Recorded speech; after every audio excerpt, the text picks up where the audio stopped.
Hey guys, I wanted to give you a brief tour of your online tools that come with your text. And I don't know if you remember this, but at the beginning of the year, each one of you got an access code for me, and you should have been able to go in and set up an account. Um, most, I think most people are probably, happy with just using the book, but you paid for some online tools, and I want to make sure you know how to get to them. It doesn't matter which class you belong to. If you go down to our links section on the side of a blog, you should be able to click on the first link here, APES Text Online Tool Resources, and you'll see a login site. If your computer doesn't have your login information, hopefully you have it somewhere. If you've forgotten your login or password, there's an option for you to try and find it. But I'm going to click Login, and you'll see it takes me right to the landing page. And it tells you a little bit about the tools that are there. And notice there's an ebook option. I'm going to come back to that at the end. Right now I'm going to go to the current chapter we're on, which is toxicology. And I'm going to click Go. I'm going to go there and see what tools there are. First and foremost, there's a quiz. There's always a 20-question quiz that you can take. Usually they have some animations embedded in it. And so you can take the quiz. I'm just going to kind of click on different things, not really going to read very carefully. But one nice thing about a quiz is at least it's some interactive practice on concepts that are in the chapter.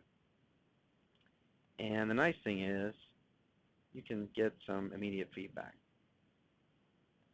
If you don't understand the answer to a question, once the key is made available, that's always something you can bring to me to ask in class. I'm going to submit answers for grading, and then it tells me right away, hey, I only got 4 correct, 16 incorrect. So I probably ought to look a little closer at what happened here.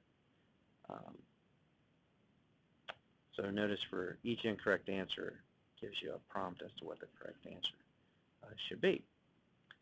Okay. There's also a section besides the chapter quiz. Sometimes there are animations that help with things we've looked at in the chapter. There are current events. We don't need that right now, but we'll probably do a current events project in the near future, so that might be useful. There are case studies. We don't typically use those. There's a graphing section. For instance, this has a little practice section on LD50 curves. Now this would be a great thing to take a look at before the test.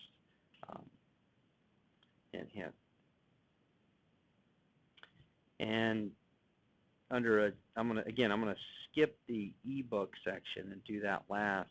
But if I come down here to additional resources, it's not obvious, but when you click on additional resources, notice there's an online glossary, so you can look up any words that you wanted to.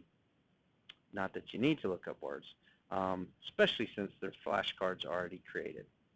So when you click on the flashcards for a chapter, you still have to choose your chapter. It lets you decide whether or not you want to see the term or definition, and then you can build a deck. And then you can look at the cards. You can flip the cards over. And so I just think that's a nice little tool. None of you needs to really have to worry too much about looking up definitions if you don't want to. I'm going to go back to additional resources. Notice that there are answers to questions that are in the text at the end of the chapter. I don't really assign those, but again, some of those are good critical thinking questions, and if you wanted to, you could open them and take a look at them. All right, so finally I'm going to go back down here to this ebook option, and one of the things you paid for is the opportunity to have an online version of the book. So when I click on the ebook, now for some reason I get all this information asking me what course I belong to etc., etc. I don't know if you'll see that or not, but I just ignore this and I go up here to bookshelf. When I get to bookshelf, this is the only book on my shelf. This is the book you bought. And when I click on it, it takes a second, but you're going to get essentially kind of a PDF version of the whole text that if you for some reason wanted it, needed it, didn't have a book, lost a book, you have the ability to read the book online. So we're in part 2 now, and we're in chapter 14. I can go to chapter 14, and then I can start to look at the text. I can manipulate how big it is so that it's a little more readable. I think I can go to a 2-page view. One of the things that's kind of nice about it is I think it has all the vocabulary highlighted and cross-referenced. It'll take me to the glossary and define the term if it's not apparent from the meaning. If any, if it references another page in the book, it'll let me skip to it. So things in the book are cross-referenced. And I think you also have the ability to add notes in the book, to highlight in the book. Let's see. I don't really use this feature. But, yeah, so I can use a highlighter. I can highlight sections. I can add a note.